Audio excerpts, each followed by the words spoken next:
ನಮಸ್ಕಾರ, ರಿವ್ಯೂ ಚಾನಲ್ಗೆ ಸ್ವಾಗತ. ನಾನು ಸೌಖ್ಯ ಗಾಂವ್ಕರ್. ಸಿದ್ದರಾಮಯ್ಯನವ್ರಿಗೆ ಬಿಗ್ ಶಾಕ್ ಕೊಟ್ಟ ಗವರ್ನರ್.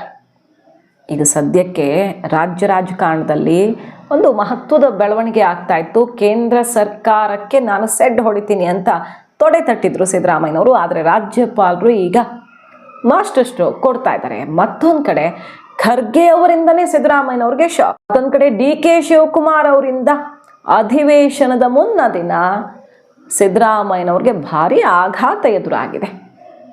ತಾನೇ ರೆಡಿ ಮಾಡಿದಂಥ ಅಸ್ತ್ರ ಈಗ ಸಿದ್ದರಾಮಯ್ಯನವ್ರಿಗೆ ತಿರುಗುಬಾಣವಾಗಿದೆ. ಮೇಜರ್ ಡೆವಲಪ್ಮೆಂಟ್ ರಾಜ್ಯ ರಾಜಕಾರಣದಲ್ಲಿ ಡೀಟೇಲ್ಸ್ ಇಡ್ತಾ ಹೋಗ್ತೀವಿ. ಮಿಸ್ ಮಾಡಿದ್ರೆ ನಮ್ಮ ಚಾನಲ್ನ ಸಬ್ಸ್ಕ್ರೈಬ್ ಮಾಡಿ, ನಿಮ್ಮ ಅಭಿಪ್ರಾಯ ಕಮೆಂಟ್ ಮಾಡಿ ತಿಳಿಸಿ. ವೀಕ್ಷಕರೇ, ಒಂದು ಕಡೆ ಅಧಿವೇಶನ, ವಿಶೇಷ ಅಧಿವೇಶನ ನಾಳೆಯಿಂದ ಶುರುವಾಗಬೇಕು. VBG ರಾಮ್ಜಿ ವಿರುದ್ಧ ಒಂದು ನಿರ್ಣಯ ತಗೊಳ್ಬೇಕು ಅಂತ ರಾಹುಲ್ ಗಾಂಧಿಯವರ ಕೈ ಬಲಪಡಿಸೋದಕ್ಕೆ ಸಿದ್ದರಾಮಯ್ಯನವರು ಮೋದಿ ವಿರುದ್ಧ ತೊಡೆ ತಟ್ಟಿ ಈ ವಿಶೇಷ ಅಧಿವೇಶನ ಕರೆದಿದ್ದಾರೆ. ಈ ಅಧಿವೇಶನದಲ್ಲಿ ಕೇಂದ್ರ ಸರ್ಕಾರ ಯಾವ ರೀತಿ VBG ರಾಮ್ಜಿ ನರೇಗಾ ಚೇಂಜ್ ಮಾಡಿಬಿಟ್ಟು ಈ ರೀತಿ ಬದಲಾವಣೆ ಮಾಡೋಕೆ ಹೊರಟಿರೋದು ಬಡಬಗರಿಗೆ, ಕೂಲಿ ಕಾರ್ಮಿಕರಿಗೆ ಎಷ್ಟು ದೊಡ್ಡ ಸಮಸ್ಯೆ ತಂದಿಡ್ತಿದೆ ಅಂತ ಮಂಡಿಸೋಕೆ ಹೊರಟಿದೆ ಕಾಂಗ್ರೆಸ್. ಈ ಹೊತ್ತಲ್ಲಿ ರಾಜ್ಯಪಾಲರು ಬೇಗ ಶಾಕ್ ಕೊಟ್ಟಿದ್ದಾರೆ. ಯಾವ ರೀತಿ? ಜಂಟಿ ಅಧಿವೇಶನವನ್ನು ಉದ್ದೇಶಿಸಿ ರಾಜ್ಯಪಾಲರು ಭಾಷಣ ಮಾಡಬೇಕು, ಅದು ಪದ್ಧತಿ, ಸಂಪ್ರದಾಯ. ಅಧಿವೇಶನ ಶುರುವಾಗುವಾಗ ಜಂಟಿ ಅಧಿವೇಶನವನ್ನು ಉದ್ದೇಶಿಸಿ ರಾಜ್ಯಪಾಲರಿಗೆ ಸರ್ಕಾರದಿಂದ, ಅಂದರೆ ಕ್ಯಾಬಿನೆಟ್ ಮಿನಿಸ್ಟರ್ ಸೇರಿ ಒಂದು ಭಾಷಣವನ್ನು ಕೊಟ್ಟಿರ್ತಾರೆ. ಸರ್ಕಾರದ ಸಾಧನೆಗಳ ಬಗ್ಗೆ ಆ ಭಾಷಣ ಇರುತ್ತೆ, ರಾಜ್ಯಪಾಲರು ಅದನ್ನು ಓದ್ತಾರೆ. ಪದ್ಧತಿ ಇದು. ಆದರೆ ಈ ಒಂದು ವಿಶೇಷ ಅಧಿವೇಶನದಲ್ಲಿ ಕೇಂದ್ರ ಸರ್ಕಾರದ ವಿರುದ್ಧ ಸ್ಪೀಚ್ ರೆಡಿ ಆಗಿದೆ. ರಾಜ್ಯಪಾಲರು ಅದನ್ನು ಮಾಡೋದಕ್ಕೆ ಒಪ್ಪಿಕೊಳ್ತಿಲ್ಲ. ರಾಜ್ಯದ ಇತಿಹಾಸದಲ್ಲಿ, ಕರ್ನಾಟಕದ ಇತಿಹಾಸದಲ್ಲೇ ಮೊಟ್ಟ ಮೊದಲ ಬಾರಿಗೆ ರಾಜ್ಯಪಾಲ ಗೆಹ್ಲೋಟ್ ಅವರು ಈ ರೀತಿದೊಂದು ಶಾಕ್ ಕೊಟ್ಟಿರೋದು.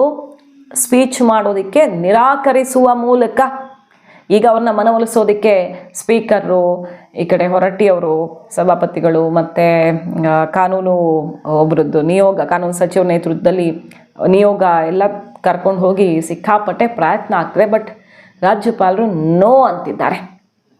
ಈಗ ಸಾಂವಿಧಾನಿಕ ಹುದ್ದೆಯಲ್ಲಿದ್ದಾರೆ ಅವರು, ಕೇಂದ್ರದಿಂದನೇ ನೇಮಕ ಆಗಿರ್ತಾರೆ. ಕೇಂದ್ರ ಸರ್ಕಾರದ ವಿರುದ್ಧ ಈಗ ಮಾತಾಡಿ ಅಂತ ಸ್ಪೀಚ್ ರೆಡಿ ಮಾಡಿಕೊಟ್ಟಿದ್ದಾರೆ. ಆಗಲ್ಲ ಅಂತಿದ್ದಾರೆ. ಕೇರಳದಲ್ಲೂ ಅದೇ ಆಯಿತು, ತಮಿಳುನಾಡಿನಲ್ಲೂ ಅದೇ ಆಯಿತು.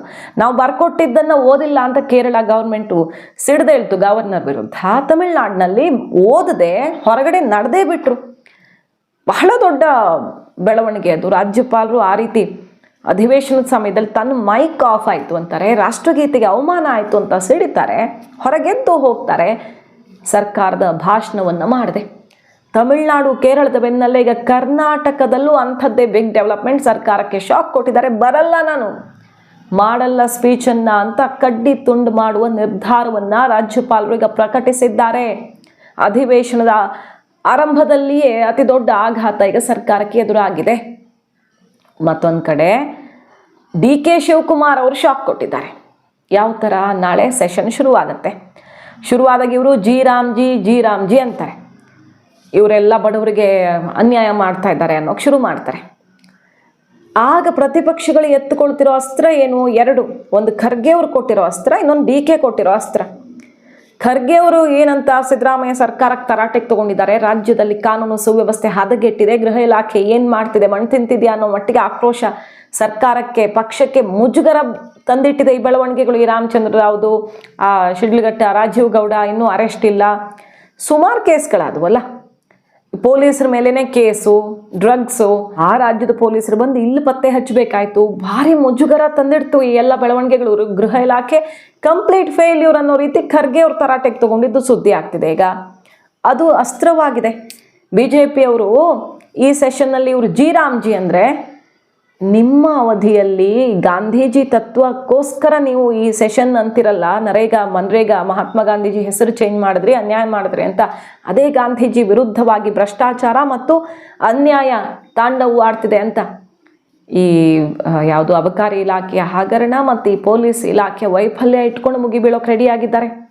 ಅತ್ತ ರಾಜ್ಯ ಸರ್ಕಾರದ ನಿರ್ಧಾರವಾಗಿರುವಂಥ EVM ಬಿಟ್ಟು ಬ್ಯಾಲೆಟ್ ಬಳಸುವಂಥ ನಡೆ DK ಬ್ರದರ್ಸ್ ಇಂದನೇ ಅಪಸ್ವರ. DK ಸುರೇಶ್ ಅವ್ರು ಏನಂದ್ರು?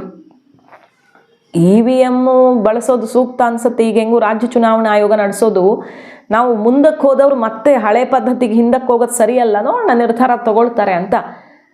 ಸರ್ಕಾರಕ್ಕೆ ಅದು ಭಾರಿ ಮುಜುಗರ ಆಯಿತು. ಇದೆಲ್ಲ ವಿಚಾರ ಈಗ ಪಕ್ಷದ ಪ್ರಮುಖರೇ ಕೊಟ್ಟಿರುವಂಥ ಹೇಳಿಕೆಗಳು, ಅವರ ನಡೆನೇ ಪ್ರತಿಪಕ್ಷಕ್ಕೆ ಅಸ್ತ್ರ ಆಗಿದೆ. ನಿಮ್ಮ ಸರ್ಕಾರ ಒಡೆದು ಹೋಳಾಗಿದೆ ನಿಮ್ಮ ಪಕ್ಷ ಅಂತ ಮುಗಿ ಬೀಳೋದಕ್ಕೆ ಇವರು ಜಿ ಅಂದರೆ ಈ ಕಡೆಯಿಂದ BJP ತಟ್ಟೆಯಲ್ಲಿ ಇಟ್ಕೊಂಡು ಬಂದಿದೆ ದೊಡ್ಡ ದೊಡ್ಡ ಅಸ್ತ್ರಗಳನ್ನು. ಜಿ ಬಗ್ಗೆನೂ ಟ್ರೈನಿಂಗ್ ಆಗಿದೆ ಈಗಾಗಲೇ. BJPಯ ಶಾಸಕರು ಯಾರ್ಯಾರು ಏನೇನು ಮಾತಾಡಬೇಕು ಅಂತ ಶಿವರಾಜ್ ಸಿಂಗ್ ಚೌಹಾಣ್ ಅವರು ಕೇಂದ್ರ ಸಚಿವರು ಬಂದು ಮೀಟಿಂಗ್ ಮಾಡಿ ಹೋಗಿದ್ದಾರೆ. ಯಾವ ರೀತಿ ಸಮರ್ಪಕವಾಗಿ ಸಿದ್ದರಾಮಯ್ಯ ಸರ್ಕಾರದ ಈ ವಿಶೇಷ ಅಧಿವೇಶನದಲ್ಲಿ ಕಾಂಗ್ರೆಸ್ ಅನ್ನೇ ಕಟ್ಟಾಕಬೇಕು ಅಂತ. ಕೋಟಿ ಕೋಟಿ ಹಗರಣ ಈಗಾಗಲೇ ಒಂದು ಪ್ರಹ್ಲಾದ್ ಜೋಶಿ ಅವರೆಲ್ಲ ಹೇಳಿದರು 11 ಲಕ್ಷ ಕೋಟಿ ಹಗರಣ ಆಗಿದೆ ಇಲ್ಲಿ ನರೇಗಾ ಹೆಸರಲ್ಲಿ. ಮುಂಚೆ ಏನಾಗಿತ್ತು ಅಂತ CAG ರಿಪೋರ್ಟ್ ಇಟ್ಟು ಕರ್ನಾಟಕದಲ್ಲೂ ಕೂಡ ಎಷ್ಟು ಬೃಹತ್ ಹಗರಣ ಆಗಿದೆ. JCB ಮೂಲಕ ಕೆಲಸ ಮಾಡಿಸೋದು, ಗಂಡಸರೇ ಹೆಂಗಸರ ಥರ ಸೀರೆ ಉಟ್ಕೊಂಡು ಕೂಲಿ ರಿಸೀವ್ ಮಾಡ್ಕೊಳ್ಳೋದು, ಮತ್ತು ಸುಮಾರು ಆರೋಪಗಳೆಲ್ಲ ಇದ್ವಲ್ಲ. ಇಲ್ಲಿ ಎಷ್ಟೆಷ್ಟು 80 ವರ್ಷ ವಯಸ್ಸಾದವರು, ಅಷ್ಟಕ್ಕಿಂತ ಜಾಸ್ತಿ ಏಜ್ ಅವ್ರನ್ನೆಲ್ಲ ಲಿಸ್ಟ್ ಮಾಡಿ ಅವ್ರ ಹೆಸರಲ್ಲಿ ಮಧ್ಯವರ್ತಿಗಳು ದುಡ್ಡು ಹೊಡೆದಿದ್ದಾರೆ. JCB ಕೆಲಸ ಮಾಡಿಸಿ ದೊಡ್ಡ ಮಟ್ಟದಲ್ಲಿ ಮಧ್ಯವರ್ತಿಗಳು ಕಾಂಗ್ರೆಸ್ಸಿಗರೇ ದುಡ್ಡು ದೋಚಿದ್ದಾರೆ ಅಂತೆಲ್ಲ BJP ವಾಗ್ದಾಳಿ ನಡೆಸ್ತು. CAG ರಿಪೋರ್ಟ್ ಇಟ್ಟು ನರೇಗಾದಿಂದ ಕಾಂಗ್ರೆಸ್ ಆಡಳಿತ ಅವಧಿಯಲ್ಲಿ ಮತ್ತು ಅವರ ಮಧ್ಯವರ್ತಿಗಳಿಂದ 11 ಲಕ್ಷ ಕೋಟಿ ಹಗರಣ ಮಾಡಿದ್ದಾರೆ. ಇನ್ನು ಇವ್ರು ಗಾಂಧೀಜಿ ಬಗ್ಗೆ ಮಾತಾಡ್ತಾರ? ನರೇಗಾ ಹೆಸರಲ್ಲಿ ರೈತರಿಗೆಲ್ಲ ಇವರು ಉಪಯೋಗ ಮಾಡಿಕೊಡೋದು ಕಾಂಗ್ರೆಸ್ನ ಗರಿಗರಿ ಅಂಗಿ ಹಾಕಿದ ಮಧ್ಯವರ್ತಿಗಳಿಗೆ ಅಂತ ಮುಗಿಬಿದ್ರು. ಅದೆಲ್ಲ ಮಂಡಿಸೋದಕ್ಕೆ ಕಾಂಗ್ರೆಸ್ ನರೇಗಾ ಹೆಸರಲ್ಲಿ ಎಷ್ಟು ದೋಚಿದೆ ಅಂತ ತಿರುಗಿ ಇಟ್ಕೊಡೋದಕ್ಕೆ BJP ರೆಡಿ ಆಗಿದೆ. ಮತ್ತೊಂದು ಕಡೆ ಈ ಎಲ್ಲ ಡೆವಲಪ್ಮೆಂಟ್ಸ್ ಅಧಿವೇಶನ ನಿರ್ಧಾರ ಮಾಡುವಾಗ ಇಷ್ಟೊಂದೇನೂ ಇರಲಿಲ್ಲ. ಬಳ್ಳಾರಿ ಗಲಾಟೆ ಒಂದು ಜೋರಿತ್ತು. ಆದರೆ ಈಗ ಅಧಿವೇಶನ ನಿರ್ಧಾರ ಮಾಡಿದ ಮೇಲೆ ಸರ್ಕಾರ ಕುತ್ತಿಗೆಗೆ ಬರುವಂಥ ಬೆಳವಣಿಗೆಗಳಾಗಿವೆ. DGP ವಿಡಿಯೋ, ಈ ಕಡೆ RB ತಿಮ್ಮಾಪುರ ಕಥೆ, ಏನು ಕಡಿಮೆನಾ ಅದು? ಎಷ್ಟು ಕೋಟಿ ಹಗರಣ ಕುತ್ತಿಗೆಗೆ ಬರ್ತಾ ಇದೆ. ಲೋಕಾಯುಕ್ತಕ್ಕೆ ಹೋಗಿದೆ ಕಂಪ್ಲೇಂಟು.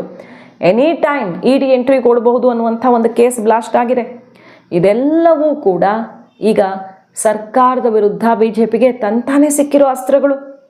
ಅದರ ನಡುವೆ ಸ್ವಪಕ್ಷೀಯರೇ ಸರ್ಕಾರದ ವಿರುದ್ಧ ಈ ರೀತಿ ಮಾತಾಡ್ತಿರೋದು ಇನ್ನಷ್ಟು ಮುಜುಗರ ತಂದಿಟ್ಟು BJPಗರು ಸಿದ್ದರಾಮಯ್ಯ ಹಣಿಯೋದಕ್ಕೆ ತಯಾರಿಯನ್ನು ಮಾಡಿಕೊಂಡಿದ್ದಾರೆ. ಅಧಿವೇಶನ ಕರೆದು ಮೋದಿ ವಿರುದ್ಧ ತೊಡೆತಟ್ಟೋಕೆ ಮುಂದಾದ ಸಿದ್ದರಾಮಯ್ಯನವ್ರಿಗೀಗ ಸಂಕಷ್ಟ ಎದುರಾಯ್ತಾ? ಮಾಹಿತಿ ಇಷ್ಟ ಆಗಿದ್ರೆ ಮಿಸ್ ಮಾಡದೆ ನಮ್ಮ ಚಾನಲ್ನ ಸಬ್ಸ್ಕ್ರೈಬ್ ಮಾಡಿ, ನಿಮ್ಮ ಅಭಿಪ್ರಾಯ ಕಮೆಂಟ್ ಮಾಡಿ ತಿಳಿಸಿ. Thank you.